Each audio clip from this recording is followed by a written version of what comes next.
La chronique Communication et relations par Diane Allard, spécialiste en relations d'aide et coordonnatrice clinique au Centre Yvon Mercier.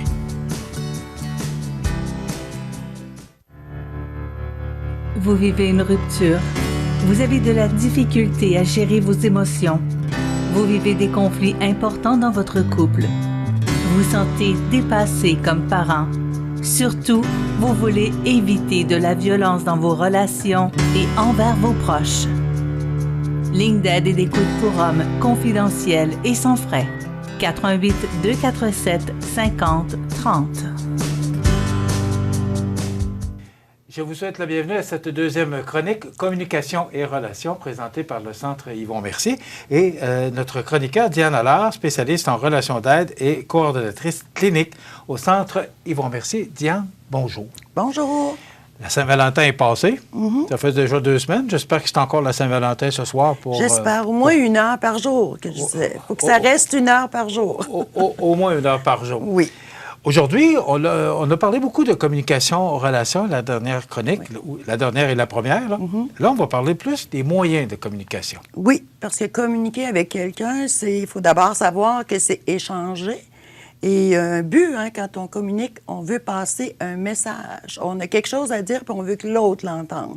Ça peut être une opinion, ça peut être comment je me sens, ça peut être beaucoup de choses, mais on a toujours un objectif. Quand je parle à quelqu'un, je veux qu'il me comprenne, je veux qu'il m'entende, je veux qu'il reçoive ce que la personne reçoive, ce que j'étais en train de lui donner comme information.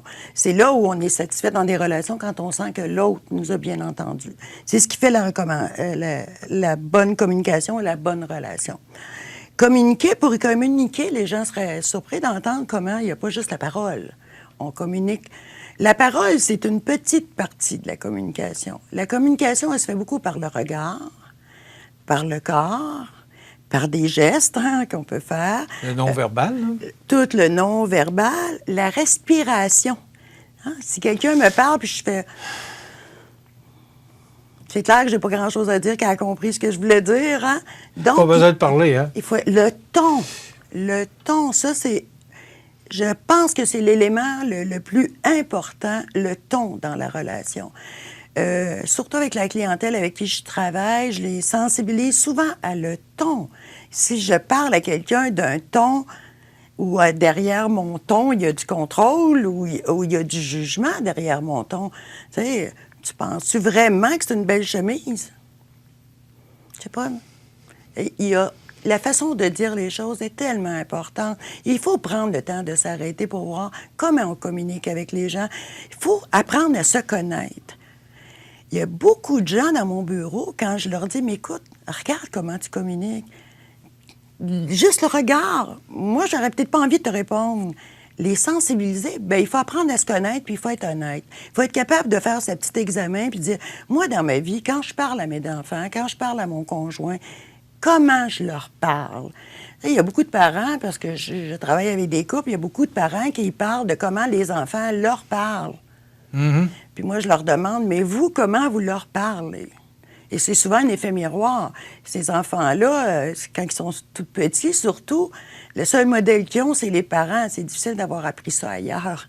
Donc, ils répètent ce que les parents... Et les parents n'étaient pas conscients. Il ne faut pas penser que ces gens-là sont toujours pleins de mauvaise volonté, puis c'est des aides qui sont pas correctes. Ils sont juste pas conscients.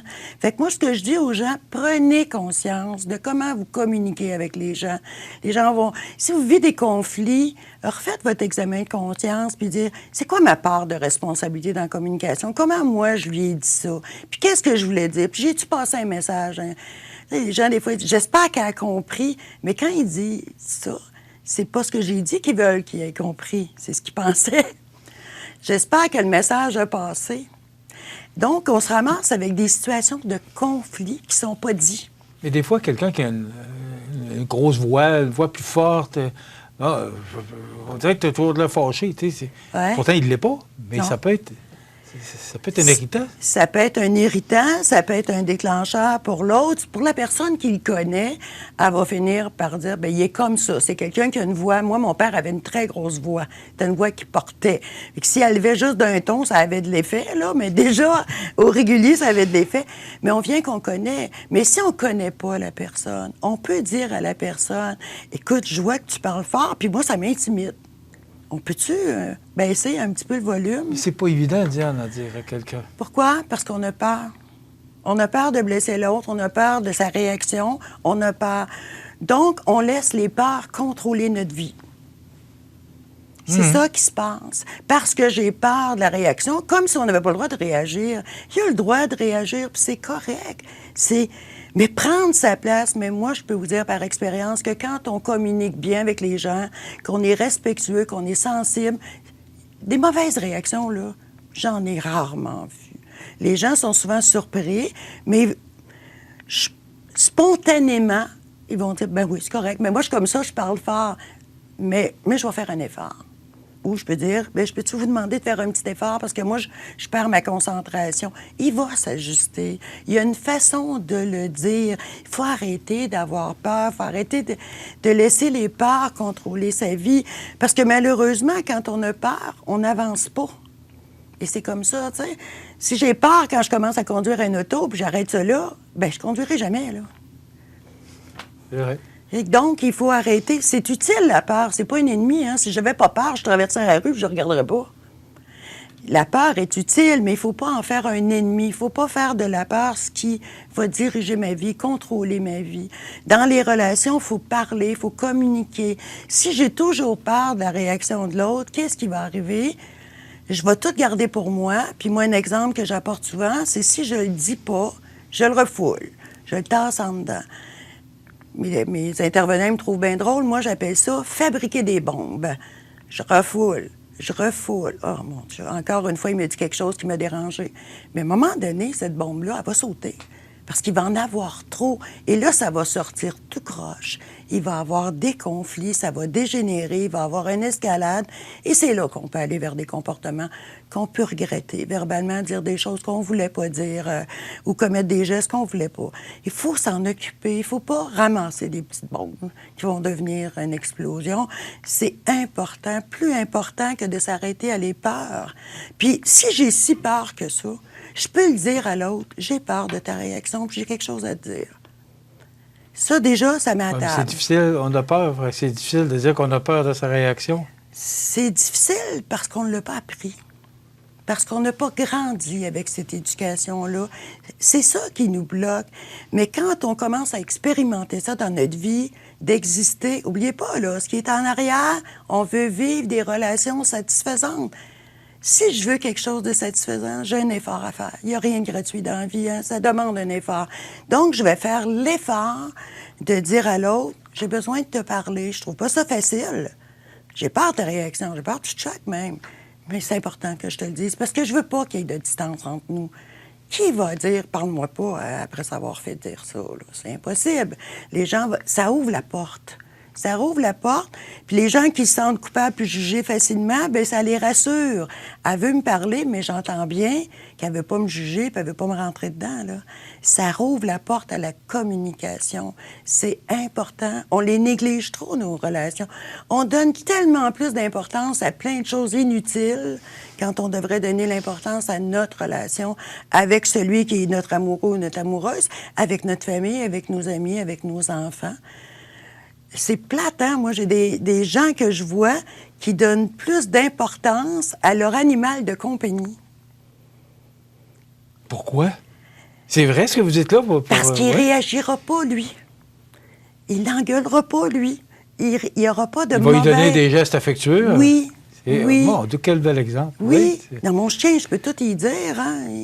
En plus, il n'ira pas le répéter à personne. Fait que je ne perdrai pas la face. C'est excellent, un chien. Mais pourquoi? Parce qu'il est important, mon chien. Il me nourrit effectivement, mon chien. Il me fait sentir importante. Il est content quand j'arrive. Il remplit des besoins. Mais mon conjoint aussi, peut-être qu'il n'a pas la même réaction, mais il est content que j'arrive aussi. Il est content de me parler. Pourquoi, lui, c'est plus gênant d'y dire « T'es donc bien fin ». C'est le fun ce que tu viens de faire. Hein? Pourtant, ma petite chienne, elle va embarquer sur moi, puis elle va être fine. Oh, t'es donc bien cute, t'es fine. Puis j'ai jamais dit ça, t'es donc bien fin. Non. Peut-être qu'il va commencer, là, ou il va se faire rire.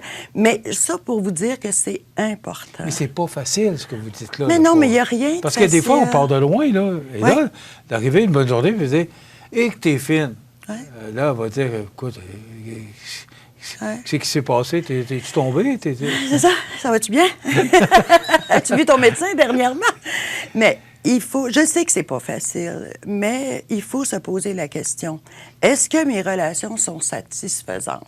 Vous savez, la vie, ça passe vite, hein? Oui. Est-ce que je suis en train de vivre ce que j'avais envie de vivre avec une personne? Si on a une réponse négative qui dit « j'aurais espéré qu'on se parle plus, j'aurais espéré qu'on fasse plus de choses ensemble », le but, c'est de se connaître, hein, de s'épauler, d'être ensemble en couple. Est-ce que je vais attendre à 75 ans pour me dire « j'aurais donc dû y dire ». J'aurais donc dû. J'aurais donc dû dire comment il était important pour moi, comment j'ai apprécié son petit sourire, comment j'ai apprécié sa petite tape en passant, ses petits gestes affectueux. Les gens C'est vrai qu'avant, les gens se parlaient pas comme ça. Ils disaient pas... Ils communiquaient beaucoup par le regard. Elle sait, j'ai pas besoin de dire, elle met juste à me regarder. Il faut pas prendre pour acquis que ça, c'est un langage qui dit tout. Il faut oser communiquer. Il faut oser être conscient que notre corps parle, tout parle, mais l'autre a besoin de nous entendre aussi. Sinon, on laisse toute la place à l'autre pour interpréter. Il va interpréter mon regard, il va interpréter mon petit soupir. Puis là, ça se peut qu'il parte dans un imaginaire, il se raconte une histoire, puis là, il m'en veut, puis c'était pas ça, là. Je soupirais juste parce qu'il faisait chaud. La dernière chronique, vous parliez d'un triangle. Oui. Est-ce que des fois, quand le triangle est rendu trop loin? Trop étiré, là, ouais. Est-ce que c'est pas ça qui se passe, que c'est difficile de ramener tout ça, de le refermer? Moi, dans l'image... J'ai bien aimé l'exemple. Moi, dans mon image de mon triangle, je dis, tant qu'il n'est pas rendu à plat, il y a quelque chose à faire. À plat, c'est ça le veut divorce. Dire que c'est une ligne. À plat, c'est le divorce. Oui, bon, il pense. Mais tant... Et vous savez, il y a des couples là, qui ont juste une ouverture comme ça, qui sont durs à ramener parce qu'ils sont têtus, ils veulent gagner. Puis il y a des couples que c'est rendu là, mais ils veulent tellement se retrouver tous les bons moments qu'ils ont vécu ensemble, que le triangle se referme beaucoup plus vite. Fait que tantôt, on disait, ça prend un effort dans tout. Ça prend un effort pour communiquer, ça prend un effort pour m'occuper de mon couple, de ma relation. Puis quand on dit, ben c'est pas facile, j'ai pas appris ça. J'entends souvent cette phrase-là, mais là, je vais te l'apprendre. Fait qu'on a un choix où on reste en disant « je ne savais pas », mais là, tu le sais, là. Pourquoi je m'en priverais? Je le répète souvent, la vie passe trop vite. Profitez du moment que vous êtes avec quelqu'un pour avoir des bons moments de relation, ça vaut cher. C'est un privilège qu'on a d'être capable de communiquer. C'est un privilège, donc utilisons-le. Mais ce privilège-là, il peut faire mal, mais il peut faire beaucoup de bien aussi. Donc, dans nos relations, il faut s'assurer que ce qu'on dit fait du bien aussi à l'autre. Je me fais du bien et je fais du bien à l'autre. Parce que quand je communique, c'est ça que je fais. Je m'occupe de moi, puis je m'occupe de l'autre, je m'occupe de notre relation. Donc, c'est avec ça qu'on résumerait la chronique, oui. de pouvoir communiquer. Communiquer, ce sera toujours le mot qu'on va utiliser durant toutes les chroniques. Oui. Mais le moyen de communication le plus précieux que vous nous donneriez aujourd'hui pour ce 28 février, là? Moi, je dirais le moyen pour mieux communiquer, pour bien communiquer, c'est de faire attention à certaines choses. Comme je l'avais dit lors de la première chronique, choisir un bon moment. Le timing dans une discussion avec une personne est très important. Parce que ce que je veux, c'est qu'il m'écoute, qu'il m'entende. Donc, je dois m'assurer que la personne est disponible. Si elle ne l'est pas, je peux y demander, j'ai besoin de te parler. Tu penses que ce soir, vers 8 heures, on pourrait prendre un petit verre de vin ensemble, on va se parler? On prend rendez-vous. Pourquoi pas? C'est agréable de prendre rendez-vous au début des relations. On recrée des beaux petits moments comme ça, on se retrouve tête à tête et on se parle calmement des vraies choses, mais d'utiliser le jeu aussi dans la discussion, hein? Parce qu'il ne faut pas oublier, le tu tue la relation. Donc, on parle de soi quand on a à parler avec l'autre. Merci beaucoup, Diane. fait Chronique plaisir. toujours très intéressante. Donc, vous pouvez parler avec Diane, qui est spécialiste en relations d'aide et coordonnatrice clinique au Centre Yvon Mercier, le CIM. Ou encore, vous pouvez composer le numéro 247-5030 dans le 418. C'est confidentiel. Soyez sans crainte, c'est confidentiel et sans frais. Donc, si vous avez besoin d'aide, Je voudrais juste rajouter, Michel, que le numéro de téléphone, le 247-5030, c'est 24 heures par jour, 7 jours par semaine. Il y a un intervenant qui va vous répondre. très important de le mentionner. Merci, Diane. On se retrouve Bienvenue. dans 2 semaines. À la prochaine. Ça complète notre chronique Communication et relations présentée par le Centre Yvon Mercier.